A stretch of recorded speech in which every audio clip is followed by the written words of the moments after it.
Bonjour à tous, chères auditrices, chers auditeurs d'Océan FM, la radio leader, chers lecteurs et lectrices du journal Le Matinal. Eh bien, on se retrouve ce dimanche 15 février, lendemain de la grande fête de Saint-Valentin, fête qui a été célébrée à travers le monde entier, et le Bénin n'a pas voulu rester en marge, n'est-ce pas? On a pu constater à travers toute la ville du rouge, à travers les boutiques, les restaurants, les maquis et autres structures commerciales qui ont essayé au mieux de nous vendre cette fête. Eh bien, je souhaite, et toute l'équipe de Dentelle et Soie souhaite une très bonne fête à tous les amoureux.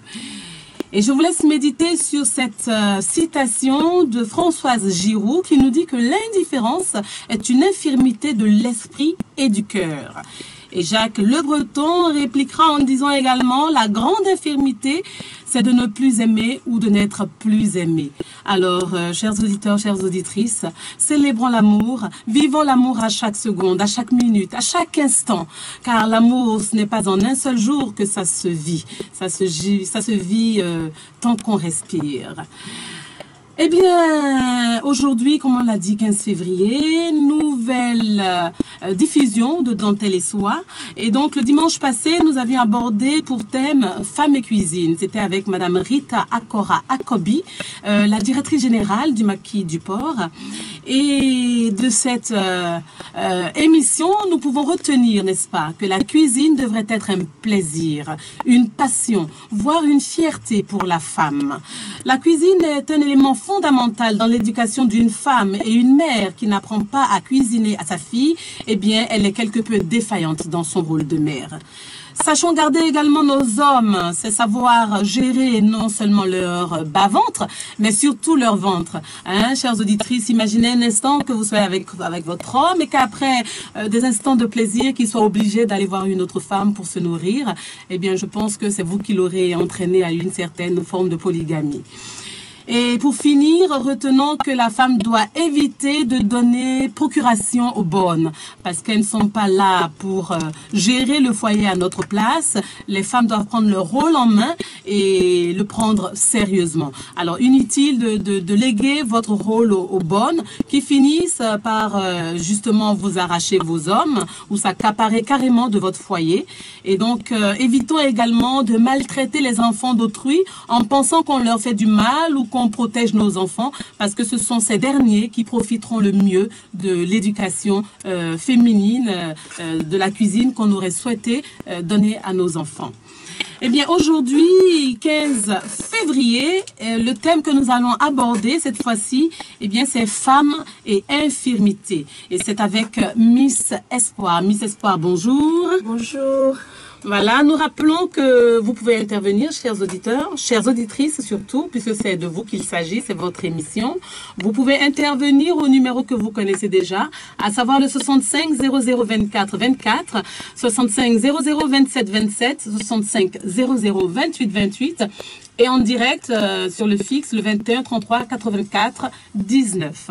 Alors, appelez, envoyez-nous des SMS, vous pouvez intervenir par WhatsApp à tout moment pour pouvoir nous faire part de votre opinion sur le thème, sur le sujet, et qu'on puisse ensemble partager sur le sujet de discussion.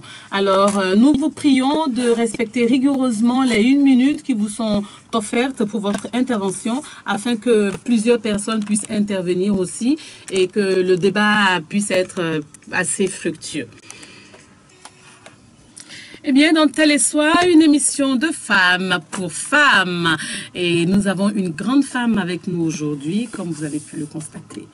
Le thème du jour, femmes et infirmité. Eh bien, on parle d'inconfort, on parle d'atrophie, de boiterie, de cécité, de carence, de défaut, diminution physique, faiblesse, handicap, imperfection, incapacité, incommodité, insuffisance, malformation. Eh bien, les formes d'infirmité sont diverses. diverses et nombreuses. Et elles peuvent être physiques ou mentales. Eh bien, aujourd'hui, chers auditeurs, chères auditrices, dans Dentelle et Soie, nous avons choisi d'aborder ce thème pour montrer aux femmes concernées ou non par cette incommodité que l'infirmité n'est pas une fatalité et peut même, dans une certaine mesure, être le moteur d'une volonté de développement personnel. Nombreuses sont les personnes, voire les personnalités, qui ont su se faire une place au sein de la société, nous démontrant ainsi qu'être handicapé n'est pas pour autant une fin en soi. Femmes et infirmité, pour ce numéro de Dentelle et Soie, c'est avec une jeune dame de la musique béninoise que vous connaissez tous et toutes, une grande artiste au cœur d'or, une femme belle, moderne, sexy, séduisante, mais surtout très battante. Il s'agit de Miss Espoir. Miss Espoir, bonjour. Bonjour. Alors, comment ça va, Miss Espoir? Oh, je vais très bien. Je t'ai arraché de force du lit ce matin. J'ai eu un Saint-Valentin très, très mouvementé. Ah, mais c'est génial. Donc, c'était super, je suis super contente. Donc, voilà. Ah, mais c'est super. Je crois que tu as eu des interventions hier nuit. Hier nuit. Près de 3 interventions. Oui, c'est déjà d'abord avec le président de la République. Et puis après, dans une église, dans une soirée, ça a été très, très mouvementé. Ah, c'est génial. Mais bon, je remercie mon Dieu. Sinon, je serais restée chez moi à Gandé. Tout à fait. Donc, tout à fait. Mais écoute, Miss Espoir, c'est justement de ça qu'il s'agit, hein, parce que tu es quand même une grande dame de la musique qui a su se battre pour se faire cette place honorifique au sein de la société. Je ne sais pas si tu as choisi cette date exprès pour ton terme, mais bon, je ne sais pas. Tu sais qu'aujourd'hui, ça fait exactement 2 ans jour pour jour qu'on a découvert le corps de Julie Sandaré. Aujourd'hui, 15 février. Oui, ça fait 2 ans jour pour jour. Il y a 2 ans jour pour jour, à pareille heure, on était chez elle, on était déjà au cimetière. Et c'est aujourd'hui que tu choisis pour ton thème femme et infirmité. Franchement, ça veut dire que ce que tu fais est vraiment saint, béni. C'est béni. C'est vraiment béni. Je suis sûre que tu ne savais même pas. Je ne savais même pas. Je ne savais même pas. Je ne savais pas du tout, effectivement. C'est vrai que je n'y ai pas pensé. Je lui fais un coucou. Et j'ai une pensée pour elle. J'accepte et j'applaudis son geste parce que je comprends ce qu'elle a vécu jusque-là. Et je profite pour lui dire qu'elle me manque énormément. Tout à fait. Elle nous manque à toutes, à tous et à toutes. Et qu'elle repose en paix. Franchement, elle manque au Bénin, sa culture, son sourire. Tout à fait. Son art, sa voix. Sa manière de faire chier les gens. Il paraît aussi. Manque. Elle avait une manière extraordinaire de nous faire chier, mais tout ça nous manque. On aurait voulu la voir, qu'elle nous pourrisse la vie, que de la voir partie. Ça, c'est vrai. Donc, désolée, je t'aime de tout mon cœur et tu me manques très fort. Ben, je pense que de toute façon, elle nous entend. Il paraît que les morts ne sont pas morts, surtout quand ils ont un esprit aussi fort. Et je pense que ton message lui est allé droit au ciel. Et j'espère qu'elle ne boite plus depuis qu'elle est partie. Ça, c'est un autre débat. Ce serait bien. Alors, Miss Espoir, tu as été invitée, n'est-ce pas, en tant qu'artiste, certes, mais pour ce volet-là, tu as déjà connu pas mal de plateaux de télé, radio, de scène, etc. Aujourd'hui, l'intérêt de notre invitation, c'est de t'inviter en tant que femme, et en tant que femme qui a su quand même se battre pour en arriver là où elle en est. D'abord, j'aimerais savoir, je suis curieuse de savoir comment tu as fêté la Saint-Valentin. C'était hier, quand même. Comment ça s'est passé? Parce que tu nous as dit que ça a été très, très mouvementé. Ah, j'ai eu un très beau cadeau de mon doudou. Tu veux savoir ce qu'il m'a offert? Je veux tout savoir. Je lui ai dit que je veux rien, au fait. Je veux juste qu'il me lave. Waouh! Donc, je suis rentrée sur la douche, il est venu, il a pris l'éponge, il a mis du savon, il m'a lavé et c'était juste mon cadeau. Tu vois, Saint-Valentin, c'est pas... faut pas qu'on s'attende à avoir de l'argent ou bien des cadeaux. Du matériel, Du matériel, non, c'est un geste. Tout à fait, preuve d'amour. Voilà, depuis la veille de la Saint-Valentin, pendant tout le mois et tout, il a été super chiant. Il était énervant et tout. Et bizarrement, à partir du 13 vers 23, il s'est montré agneau. Il a commencé à dire, bébé, tu viens dans mes bras. J'ai dit, oula, ça va, tu as un problème. Il a été doux. Le lendemain matin, je suis rentrée sur la douche, il est venu me laver. Il m'a rincé. Et tu étais aux anges. Voilà, donc, voilà, j'ai été aux anges, j'ai fait mes caprices et il a ma plus grande... Voilà. Ah ben c'est génial. Donc, Ben, on le félicite, on le remercie, hein, ce galant Valentin là. Alors Miss Espoir, je me suis toujours demandé, mais bien que ayant quand même ma petite idée, pourquoi Miss Espoir? Pourquoi pas Miss Patience, Miss Amour, Miss Beauté, et Miss je sais pas quoi d'autre. Espoir, parce que parmi mes prénoms, j'ai un prénom, les gens m'appellent Enagnon, parce que mes parents m'ont pas donné un prénom français. J'ai que des prénoms, comment on dit, indigènes, c'est ça? Tout à fait. Et à chaque fois, on me dit, t'as pas été baptisé, t'as pas un prénom français.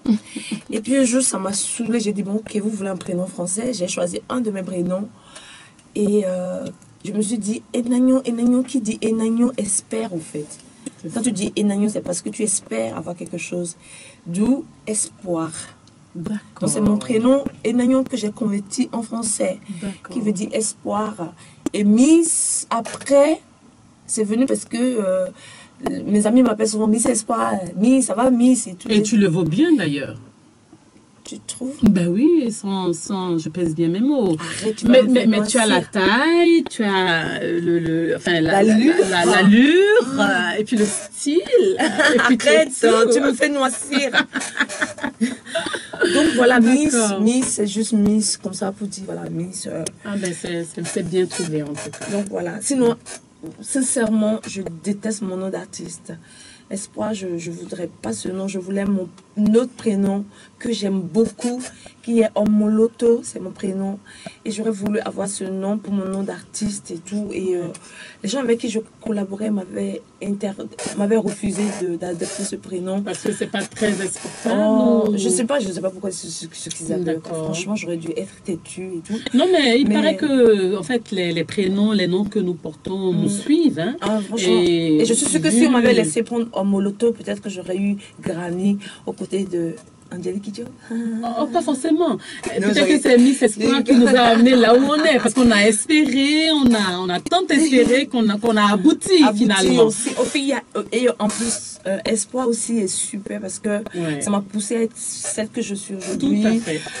À garder espoir, à donner de l'espoir aux personnes sans voix, aux personnes qui souffrent et tout. Donc, voilà. Tout à fait. Non, mais c'est vraiment... C'est bien trouvé. Miss Espoir, le thème d'aujourd'hui dans Dentelle et Soie, c'est femmes et infirmité. Et il y a une citation qui dit que qui cache son infirmité a peine à recouvrir santé. C'est de Louise Marie de France. Beaucoup d'handicapés n'aiment pas parler de leur incommodité. Je voulais savoir, qu'est-ce que tu en penses? Qu'en est-il à ton niveau? Comment tu te sens quand on parle de femmes et infirmité? Comment tu prends ça? Moi, être infirme, être handicapé, c'est un truc horrible qui puisse arriver à un être humain. C'est l'horreur au quotidien. Mais bon, qu'est-ce que tu veux? Et je comprends ceux-là qui se cachent et tout, parce qu'ils n'ont pas le choix. Et surtout, au Bénin, tu es obligé de te cacher, puisque depuis que tu es né...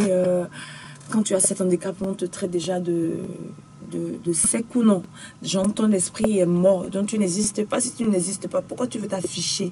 Donc, c'est depuis ton enfance que ça se passe, où tu es rejeté.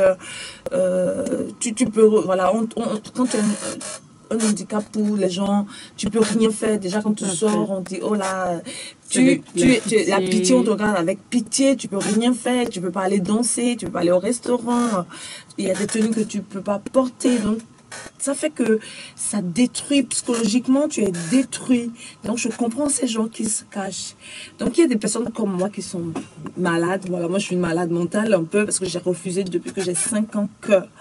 Moi, je suis handicapée, mais j'ai une autre personnalité. Je boite, certes, ça me pourrit la vie, certes, mais je vais surpasser ça pour enlever le poids d'un enfant handicapé à mes parents, pour qu'ils soient moins inquiets par rapport à moi, pour leur montrer qu'on ne peut pas être handicapé. C'est ça parce que je suis handicapée que je suis obligée de rester à la maison et attendre que mes soeurs me donnent de l'argent pour aller acheter du abobo, et tu es là et tout, tu deviens, je sais pas, j'ai pas voulu ça. Donc très tôt, j'ai eu une ambition démesurée où je me suis dit, maman... Démesuré, mais possible. Hein, une ambition démesurée, mais très positive. Possible et positive. Et très positive, puisque depuis mon enfant, je disais, parce que j'étais rejetée, les autres passaient tout le temps avant moi. Je passe tout le temps après. Et j'ai travaillé avec ça. Au lieu que ça me rende triste, aigrie, méchante, je me suis dit, eh, tiens, Margot, tu es arrivée dans un monde, tu as un truc qui ne va pas, tu seras rejetée toute ta vie. C'est à toi de changer les gens vis-à-vis de toi. Donc déjà à la maison, je donnais beaucoup d'amour à ceux qui regardaient mon handicap. Je montrais de l'amour, je les embrassais, je leur disais que je les aimais, pour lui enlever ce côté espoir. C'est une femme handicapée et tout, donc ça a été un boulot très difficile où j'ai dû commander l'amour de ma mère pour qu'elle enlève ça, puisque voilà, je suis une personne handicapée alors que je ne suis pas son seul enfant. Les autres étaient valides. Vous êtes combien au total? Combien de femmes? 5 femmes et 2 garçons.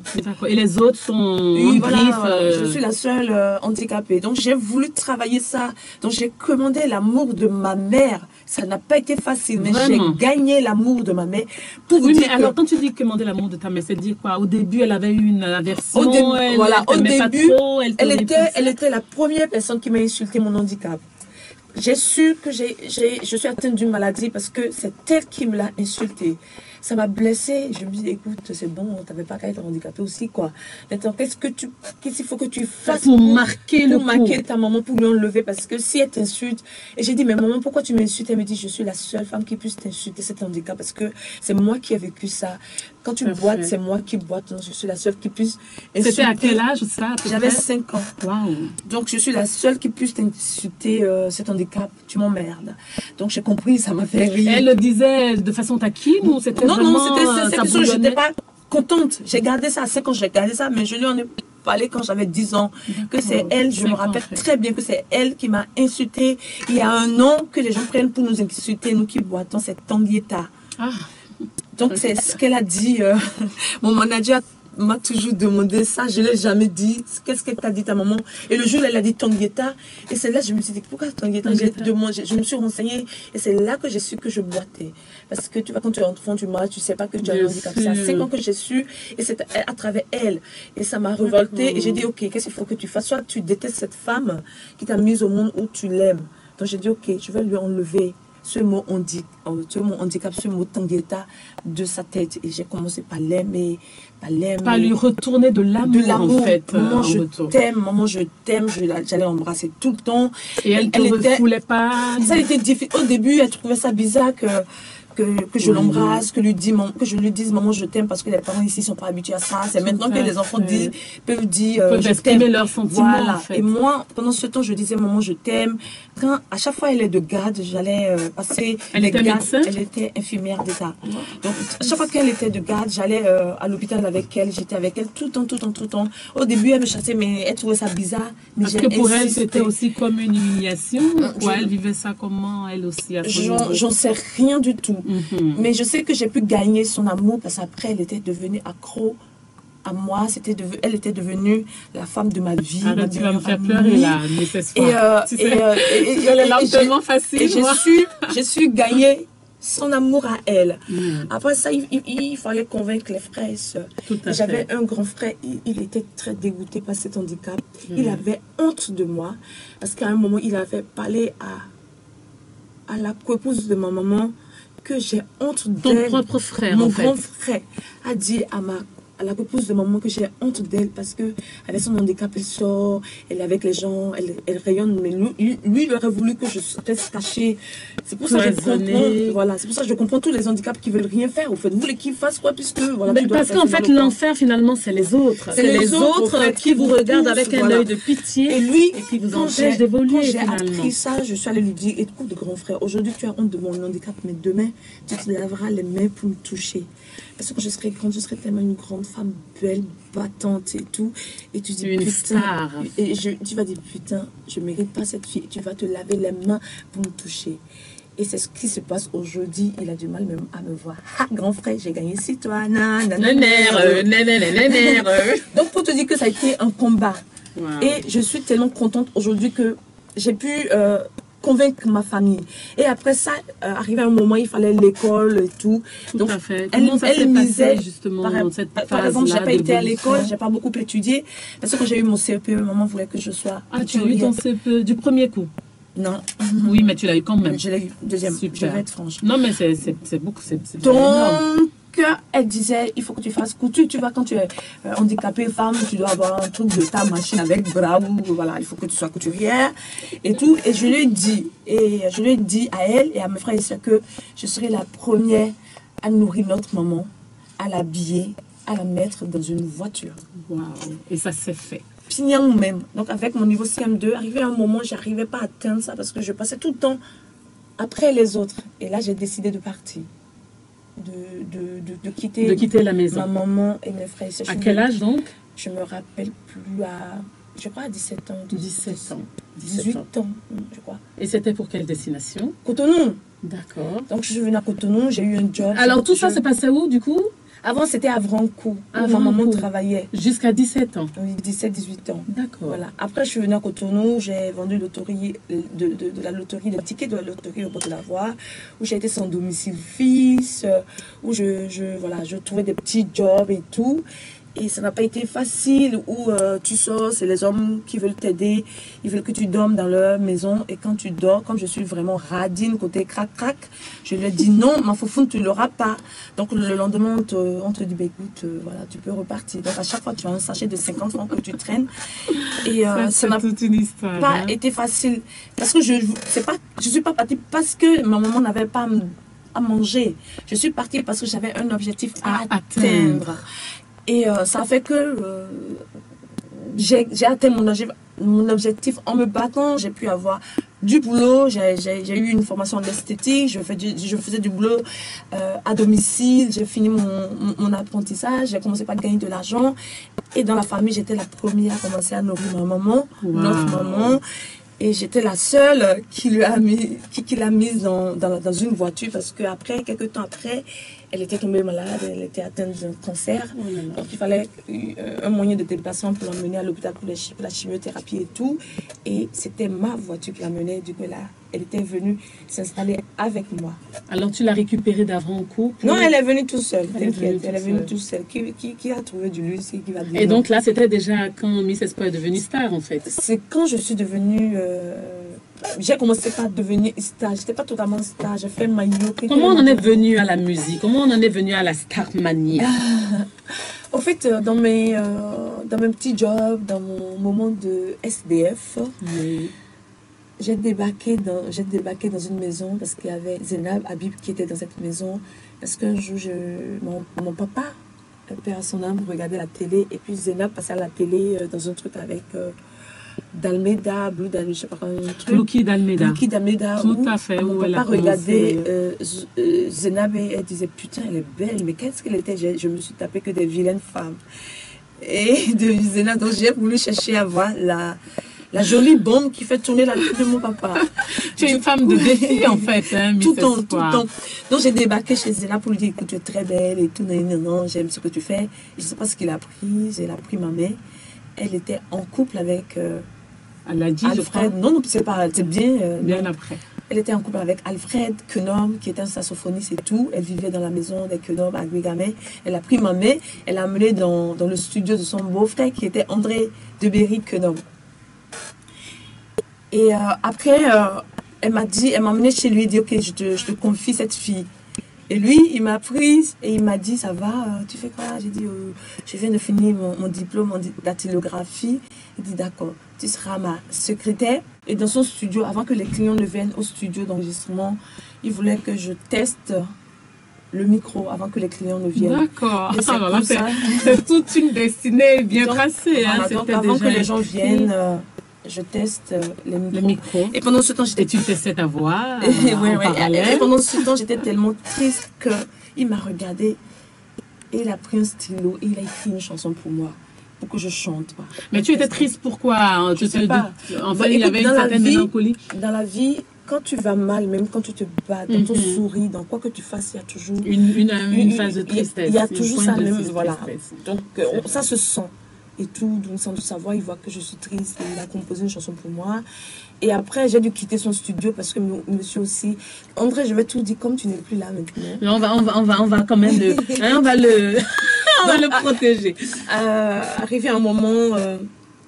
il fallait que je parte là parce qu'il me faisait des propositions qui ne m'arrangeaient pas. Indécentes. Voilà. Et je suis partie de là. Et j'ai continué mes petits jobs, non, et tout, jusqu'à un jour, je tombe sur un homme. Il m'invite à manger, on allait manger. Après, j'ai dit, tiens, on va au karaoké.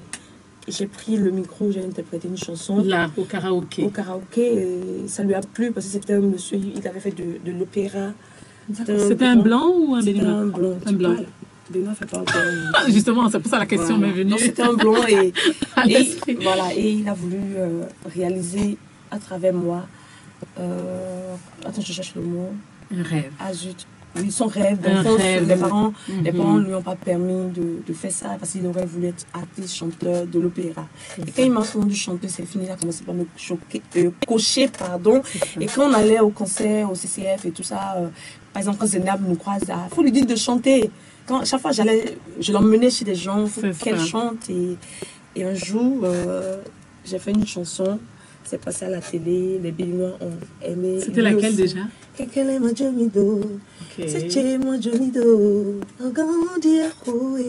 ça. Et il a aimé, il m'a dit, si tu ne continues pas, tu es une lâche. C'est comme ça. Et comme c'est loin de Miss Espoir, être une lâche. Donc c'est comme ça que je suis rentrée, je suis devenue artiste. D'accord, une très belle histoire. Et ça, c'est une autre histoire, parce que malgré que je sois artiste, j'ai jamais été acceptée. Vraiment. Où tu n'es pas accepté, on te cale jamais sur des dates, tu ne vas jamais voir une affiche où Miss Espoir est dessus. D'accord. Ah, mais pourtant on en a vu quand même. Ah non, quand je suis affichée, c'est moi qui ai organisé. D'accord. Donc, même ça, pour te dire que quand tu es une personne handicapée, quoi que tu fasses, les gens voient toujours, voilà, tu es mise à l'écart et je me suis dit, ok. Mais on va revenir sur ce volet tout à l'heure. En tout cas, Miss Espoir, moi, après avoir entendu tout ça, je n'ai qu'un seul mot, félicitations. Félicitations à toi et encore doublement félicitations pour le résultat final. Non, il n'y a pas encore, je ne suis pas encore arrivée. Le final par rapport à ce jour J où nous sommes, n'est-ce pas? Et qui est déjà une très très belle, une très très bonne évolution. Dis-moi, Miss Espoir, comment tu en es venue à ce titre-là, ce beau titre qui, avec cette belle mélodie? C'est une histoire, cette chanson. J'ai composé cette chanson parce qu'un jour, 2 janvier 2005, j'étais à Tours où j'ai fait mon album. Il n'y avait pas cette chanson dedans. C'était un album de 5 titres avec un instrumental, ça faisait 6. Il n'y avait pas cette chanson, donc on avait déjà fini. Et le 2 janvier 2005, j'ai appelé Cotonou pour souhaiter bonne année à ma mère. Et c'est de là qu'elle me disait qu'elle était au CNHU. On lui avait détecté le cancer de poumon. Elle nous a préparé que d'ici là, elle n'a plus longtemps à vivre. Elle n'est plus donc, c'est ça? Elle n'est plus. Ça fait combien de temps? Ça fait depuis 2005. Ah, quand même. Donc, quand elle a dit ça, j'ai pleuré toutes les larmes de mon corps. J'ai dit, c'est pas vrai, tu peux pas partir. Je t'ai dit que je vais m'occuper de toi. Je t'ai pas encore construit ta maison. Tu n'as pas encore ta limousine, maman. Tu peux pas me faire ça. Tu peux pas partir. Je t'aime tellement. Tu vas me laisser à qui? J'ai pleuré. Toutes les larmes de mon corps dans la cabine téléphonique. Et après, j'ai dit, bon, j'ai un cadeau pour toi. Je te promets que quand je vais rentrer de la France, je viendrai avec un cadeau pour toi. Et j'ai vu mon arrangeur Sergio Machiavelli et j'ai dit, je veux chanter, je veux déclarer mon amour pour ma maman parce qu'elle va me quitter bientôt. C'est elle qui était dans ton clip? C'est elle. Le clip Maman. Oui, c'est elle. J'ai dit, il faut que je déclare mon amour pour ma mère, il faut que je lui dise ce que je ressens pour elle. Et c'est comme ça que j'ai composé Maman d'Agbé pour ma maman. Je voulais qu'elle écoute ça, qu'elle vive ça avant de partir. Et c'était une très bonne chose. Et voilà comment j'ai composé. La chanson, on a fini. Je suis rentrée. Elle était couchée dans mon lit. Elle avait déjà perdu tous ses cheveux par rapport à la chimiothérapie. Elle a écouté. Elle était tellement contente. Elle m'a dit, et Nagnon, j'ai dit oui. Elle dit, je veux pas que notre femme joue le rôle de ta maman dans le clip. J'ai dit, mais tiens, comment tu peux jouer le clip? Tu es toute malade, tu n'as plus tes cheveux. Il dit, tu as une perruque qui traîne dans ta valise là. Je vais mettre la perruque et je vais tourner la vidéo avec toi et tu verras, je serai la plus belle de toutes les mamans. Et elle était toute belle. Voilà, et c'est comme ça j'ai fait ces chansons, c'est comme ça j'ai tourné cette vidéo avec elle et c'est sorti, elle est décédée 2 mois après la sortie de la vidéo. Je pense que c'est un très très bel hommage et je crois qu'on n'a pas eu tort de mettre en premier ce titre. Tu vois, j'ai les yeux déjà mouillés là. Et bon, je vais essayer de me retenir quand même. Hein, Miss Espoir. Ne me fais pas pleurer sur ce plateau. Hein. Donc voilà un peu l'histoire de Maman d'accueil. C'est pas une chanson comme ça, c'est une chanson pour dire à une femme que vous aimez le plus au monde, que vous l'aimez, tout en sachant qu'elle va vous quitter. Tout à fait. Tout de suite. Donc voilà, elle était super contente quand la vidéo est sortie. Je crois 1 mois après, elle disait, oh, je suis une star, je suis allée au marché. Les gens nous disent, ah, c'est la Maman d'espoir. Elle était super contente de moi. Elle me dit, tu sais, je t'aime tellement, je suis trop fière de toi. Et moi, je pense que c'est une bénédiction. Tu as mené une bataille et tu l'as, comment je dis, tu as mené une bataille que tu as gagnée en fait. Yes. Ouais. Félicitations. C'est plus qu'avoir un Grammy. Hein, c'est clair. C'est plus que tous les Oscars et tous les awards. Alors, Miss Espoir, quelles sont les difficultés en général que tu rencontres en tant que femme déjà?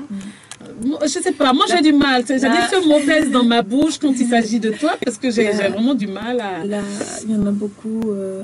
La première difficulté, c'est que je ne pourrai jamais courir et ça me fait très mal. J'aurais tellement voulu courir et tout, et ça je ne pourrais jamais le faire. Il y a des chaussures que je peux porter, je ne peux pas le porter, ça m'énerve. Je veux porter de ces talons, de ces belles paires de chaussures, donc je veux faire des shopping. Dieu ne fait rien au hasard, voilà, il t'a donné la taille. Nous on doit tricher, hein, mais bon, toi tu n'en as même pas besoin. Je peux pas, et parfois j'ai honte de marcher devant mon amoureux.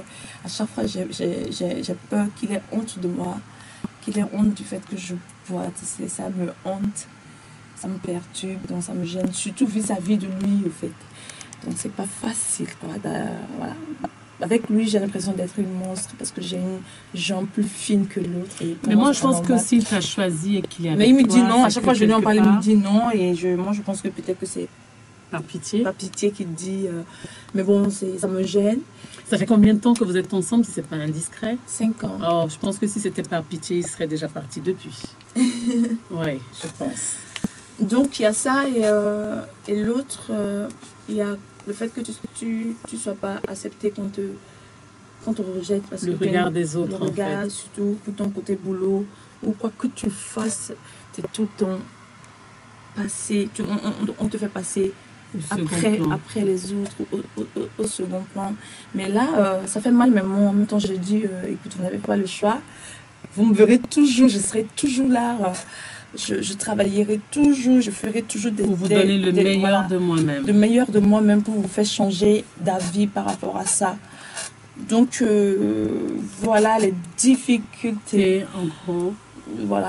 Alors, Miss Espoir est très pénible quand tu marches. Tu peux pas marcher comme tout le monde, on te regarde.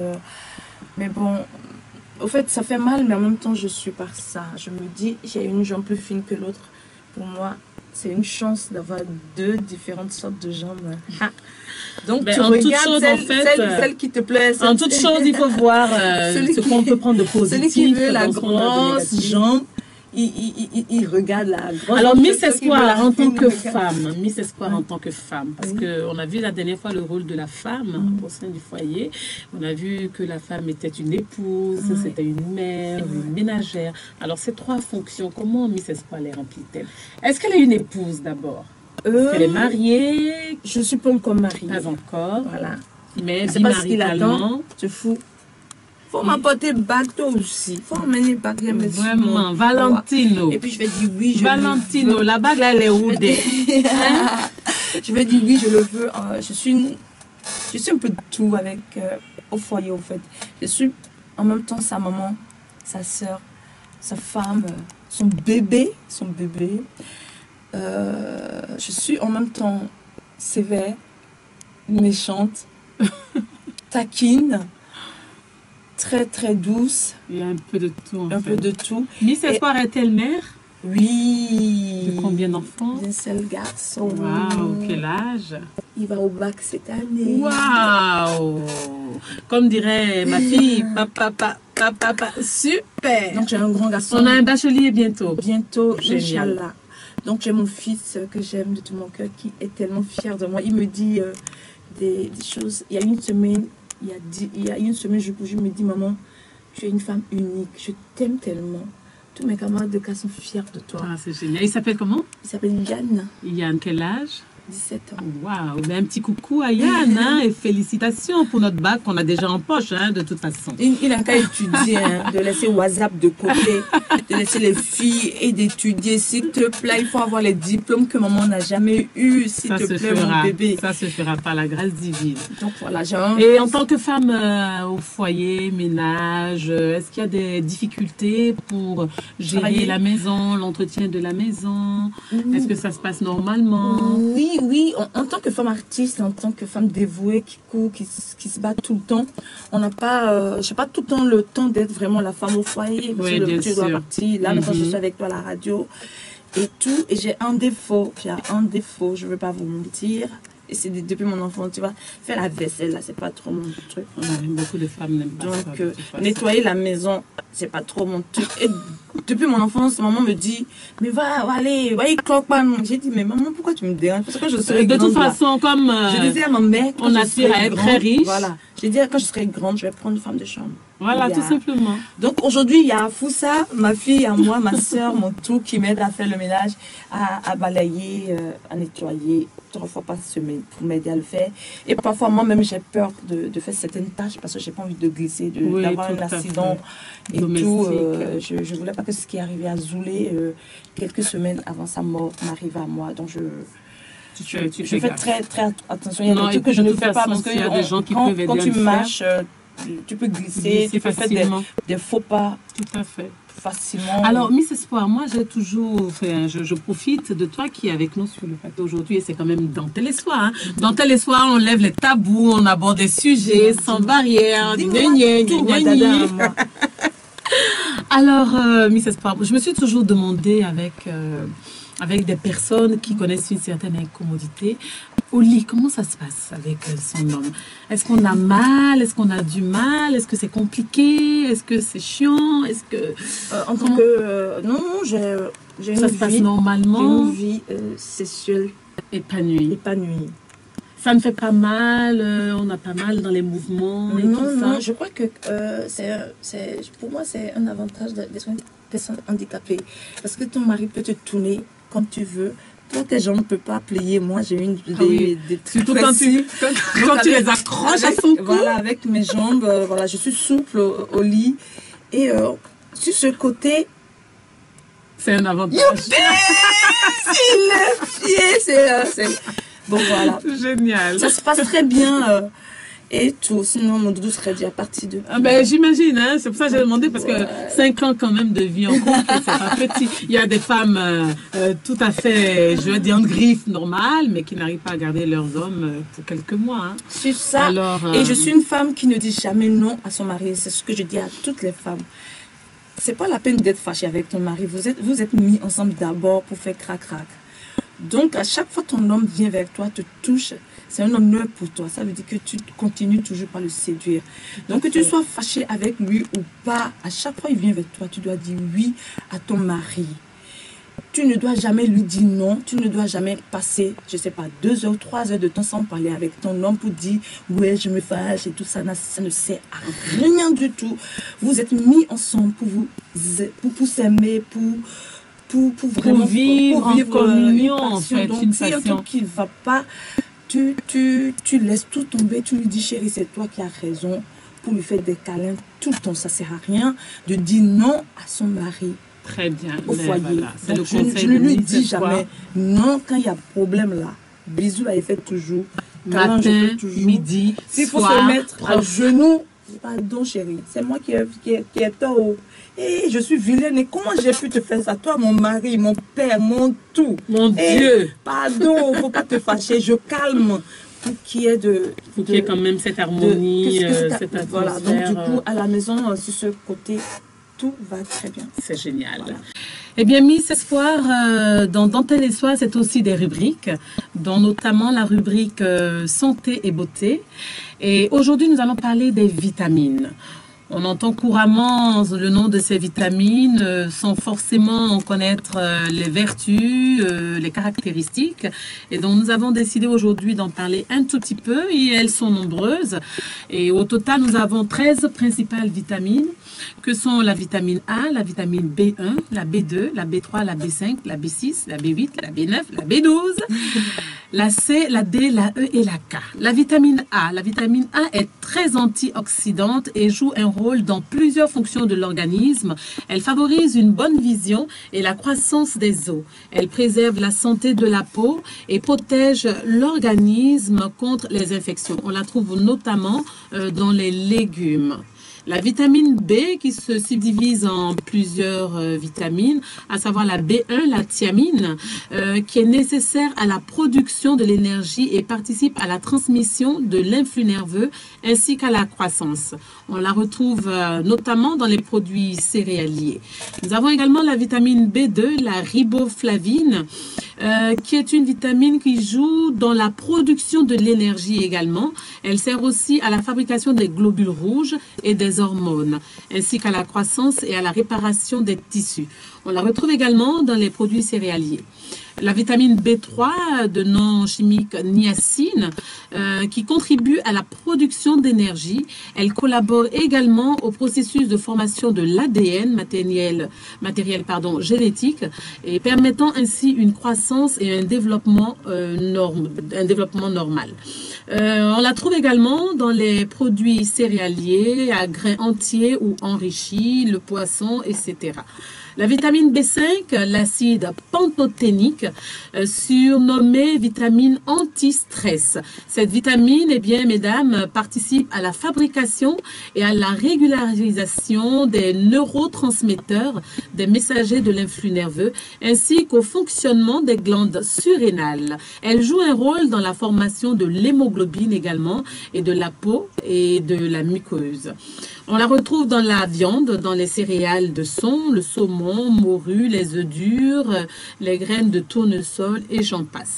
La vitamine B6, pyridoxine, eh bien ici c'est une vitamine qui est importante, qui joue de façon importante dans le rôle de l'équilibre psychique, en agissant notamment sur les neurotransmetteurs également. La pyridoxine contribue à de nombreuses autres fonctions de l'organisme, dans la formation des globules rouges, la régularisation du taux de sucre dans le sang et le maintien d'un bon système immunitaire. On la retrouve dans les dindes, dans le poulet, le poisson, la pomme de terre au four, les graines de sésame et j'en passe. La vitamine B8, la biotine, eh bien cette vitamine, elle est nécessaire à la transformation de plusieurs composés, notamment le glucose et les gras. On la retrouve dans le foie, les abats, le poisson également et le jaune d'œuf. La vitamine B9, l'acide folique ou folate, très important pour vous mesdames, vous surtout qui êtes enceinte, eh bien cette vitamine, elle a un effet protecteur contre les malformations congénitales du tube neural chez le fœtus. Elle participe à la fabrication de toutes les cellules du corps, dont les globules rouges. Elle joue un rôle essentiel dans la production de l'ADN et de l'ARN, matériel génétique, dans le fonctionnement du système nerveux et du système immunitaire, ainsi que dans la cicatrisation des blessures et des plaies. On la retrouve également dans les abats, dans plusieurs légumes tels les épinards, l'asperge, les laitues, etc. Dans les graines de lin et de tournesol, les légumineuses et haricots de soja et les céréales enrichies. La vitamine B12, enfin, dans le lot des B, eh bien, la cobalamine. Il s'agit d'une vitamine qui participe à la fabrication du matériel génétique, des cellules et des globules rouges. Elle veille aussi à l'entretien des cellules nerveuses et des cellules fabriquant le tissu osseux. On la retrouve dans le poisson, dans les mollusques, dans les conserves, dans le lait, dans les œufs, dans les boissons de soya et du riz enrichi. Passons à présent à la vitamine C, l'acide ascorbique. Outre ses propriétés antioxydantes, la vitamine C contribue à la santé des os, des cartilages, des dents et des gencives. Elle protège contre les infections, accélère la cicatrisation et aide à l'absorption du fer contenu dans les végétaux. Elle se retrouve en fait dans de nombreux légumes, les poivrons rouges, le brocoli, le chou de Bruxelles, les betteraves, mais également dans les fruits, l'orange, la fraise, le kiwi, la papaye, la mangue, la goyave, etc. La vitamine D, eh bien cette vitamine, elle est essentielle à la santé des os et des dents également. Elle permet l'utilisation du calcium et du phosphore présents dans le sang pour la croissance et le maintien de la structure osseuse. Entre autres, elle joue aussi un rôle dans la maturation des cellules, dont celle du système immunitaire, ainsi que dans le maintien d'une bonne santé globale. Nous sommes à présent à la vitamine E, sachant que la vitamine D se retrouve dans le saumon frais, le saumon fumé, le thon rouge, les harangues, le lait de vache et le yaourt enrichi, le foie de bœuf. La vitamine E, donc, est un antioxydant également majeur. La vitamine E protège de la membrane qui entoure les cellules du corps, en particulier les globules rouges et les globules blancs. Cellules du système immunitaire donc. Elle a des propriétés anti-inflammatoires et vasodilatatrices et contribue ainsi au bon fonctionnement du cœur. Eh bien, on la retrouve dans les amandes, les graines de tournesol, les céréales de son, les pâtes de tomates, l'avocat et j'en passe. Et pour finir, chers auditeurs, il s'agit de la vitamine K. Celle-ci, elle intervient dans le processus de la coagulation du sang, donc notamment lors des accidents, et dans la calcification des tissus mous. La vitamine K est aussi fabriquée par les batteries présentes dans l'intestin.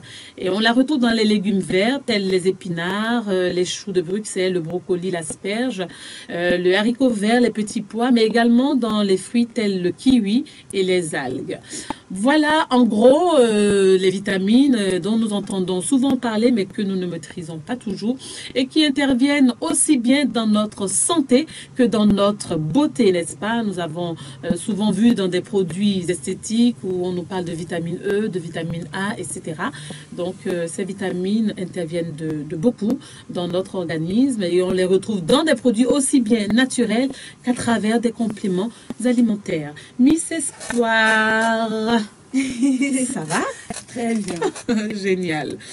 Eh bien, Dentelle et Soie est en train de tirer à sa fin suite à notre rubrique santé et beauté. Alors, quelles sont les astuces beauté, par exemple, Miss Espoir? Qu'est-ce qu'elle peut nous donner comme astuce pour rester aussi belle, aussi fraîche, aussi rayonnante qu'elle? Il faut s'accepter tel que l'on est. C'est tout. Tout à fait. Et en dehors de ça, il y a quand même des petits plus, tels que tes lèvres sont en train de briller, par exemple. Voilà, tu te laves. J'ai vu que Miss Espoir aime bien les longs cheveux, par exemple. Ouais, ça dépend. C'est rare de la voir avec les cheveux. J'ai aussi vu une fois une coiffure genre années 60, tu sais, les cheveux frisés, bouclés, façon. Oui. Voilà, j'aime ça, j'aime les cheveux longs, j'aime tout, au fait. Ouais. Comme coiffure, j'ai la chance d'être africaine. Et je me fais où on peut se faire plaisir, on peut faire tout ce qu'on veut, chignon, les tissages, les mèches naturelles, les docos. Quel est le parfum préféré de Miss Espoir, par exemple? J'aime tout ce qui sent bon. Ouais, fruité, musqué, floral. Moi, c'est les détails là, il ne connaît pas. Quand je prends, je mets ça. Ça sent bon. Là. Quand ça sent bon, là, je suis preneuse. Moi, j'aime beaucoup les parfums fruités, par exemple. J'aime bien les parfums floraux, qui ont des odeurs assez fraîches, assez tendres, assez discrètes. Mais aussi, pourquoi pas, des parfums parfois qui. Moi, j'aime les parfums. Sincèrement, j'aime les parfums d'hommes. Les parfums d'hommes. Oui, surtout, j'aime les parfums d'hommes. Ouais. Chaque fois quand je vais acheter des parfums, quand c'est pas homme, là, je suis pas trop. C'est vrai que généralement, les parfums hommes ont tendance à être plus frappants que. Voilà. Moi aussi, il m'arrive d'utiliser des parfums d'hommes. C'est-à-dire quand je sens l'odeur en féminin et en masculin. Et quelqu'un m'a dit, c'est n'importe quoi. Ouais. Les gens veulent sentir l'odeur d'une femme et toi, tu sens homme. Alors, Miss Espoir, nous sommes pratiquement à la fin de notre émission. Un petit mot peut-être à l'endroit des femmes, et notamment des femmes qui ont ces petites incommodités physiques et qui, bon, peut-être s'en sortent, ou d'autres qui n'arrivent pas vraiment à s'en sortir. Quel est le mot que tu pourrais... Moi, je peux leur dire d'accepter qui elles sont, et que si elles se sentent rejetées, de ne pas en vouloir aux gens, d'apporter d'amour à ces personnes qui ont des a priori sur elles. Et c'est seulement qu'en faisant ça qu'on est accepté dans la vie. Il ne faut pas transformer ta frustration en la haine, en la méchanceté. Quelqu'un qui te fait du mal, tu embrasses cette personne, tu pousses cette personne à changer d'avis sur toi. C'est la seule solution, en fait, donc, de s'accepter soi-même, et pouvoir s'imposer aux autres, en fait, à travers son travail notamment. Voilà, et de se battre, mais beaucoup l'amour pour son prochain. À chaque fois que quelqu'un te fait mal, tu te fâches pas, tu te venges pas. Ta vengeance, c'est ton sourire envers cette personne. C'est ton épanouissement. Parce que la personne qui te fait du mal aussi souffre, a un problème, a un handicap qui la frustre. Donc, il ne faut pas entrer dans son jeu, il faut l'aider à guérir. Et sachant effectivement, Miss Espoir, que le handicap, l'infirmité n'est pas que physique, hein. Elle est aussi mentale, mais des personnes aussi bien portantes physiquement, mentalement, on peut être des personnes infirmes. On est tous, en fait, dans une certaine mesure, des handicapés au boulot, des infirmes et des malades. Des handicapés au boulot, des handicapés, par exemple, quelqu'un qui est orgueilleux, qui ne veut pas écouter l'autre. C'est une forme d'handicap, tout à fait. Quelqu'un qui ne sait pas aimer, c'est une forme d'handicap. Quelqu'un qui ne s'accepte pas tel qu'il est, quand bien même il n'est pas infirme. Moi, je sais qu'il y a beaucoup c'est varié. Tout le monde est handicapé, au fait. Tout à fait. Voilà. Eh bien, merci, je profite pour dire un grand merci à mes fans. Je dis un grand merci à tous mes fans qui apportent des vivres quand je fais mon concert pour collecter des vivres. On n'a pas pu aborder ce volet, le cœur d'or. Je leur dis un grand merci que les enfants arrivent à manger pendant des mois grâce à leurs dons. Je leur dis infiniment merci. Et je dis merci à tous ceux qui ont apporté des jouets pour mon anniversaire janvier dernier. Donc, je suis super contente. Je vous aime très fort. Merci, merci, merci. Et je profite pour faire un coucou à Géry. Merci pour ton soutien. Voilà, je vous aime. Voilà, Miss Espoir vous aime, et c'est sur ce dernier mot que nous allons nous quitter sur cette diffusion de Dentelle et Soie. Mesdames, messieurs, chers auditeurs, chères auditrices, merci de nous avoir suivis. Merci pour vos interventions, merci pour vos appels qui nous ont permis d'apprécier vos sentiments vis-à-vis de Miss Espoir, et également vos sentiments par rapport au thème abordé. Merci à tous. C'était avec Miss Espoir qu'on ne présente plus, une femme dynamique, battante, belle et qui a beaucoup de mérite. Eh bien, on se retrouve dimanche prochain pour une autre émission de Dentelle et Soie, et c'est avec un grand plaisir que nous vous souhaitons un bon début de semaine.